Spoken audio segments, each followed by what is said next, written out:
Hello everyone. তো আজকে চলে গিয়েছিলাম আমরা সবাই মিলে, মানে আমি, আমার মেয়ে আর আমার শাশুড়ি মা মিলে চলে গিয়েছিলাম হচ্ছে কি যে ইসলামপুর, মায়ের গুরুদেবের বাড়ি, মায়ের গুরু বাবার বাড়ি, আর আমার হচ্ছে গুরু দাদুর বাড়ি। তো রাধা অষ্টমীতে গুরু বাবার বাড়িতে যে বাড়ির মধ্যস্থিত মন্দিরটি রয়েছে, অনেক প্রাচীন এই মন্দির, আর এখানকার প্রতিষ্ঠিত রাধা গোবিন্দ অনেক পুরনো। তো এই মন্দিরে চলে গিয়েছিলাম রাধা অষ্টমীর দিন, যে পুজোর পালি পড়েছিল ঠাকুর দাদুর। তো গুরুদাদুর যে পালি পড়েছিল সেই পালিতে আমাদের বাড়িতে এসে নিমন্ত্রণ জানিয়ে যায়। তো আমরা সেখানেই চলে গিয়েছিলাম আজ সকালে।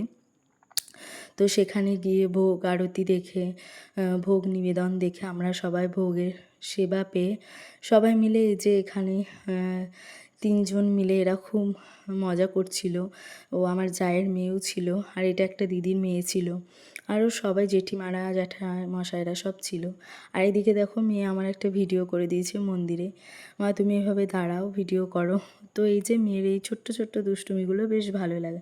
তো চলো আজকের মতো এখানেই।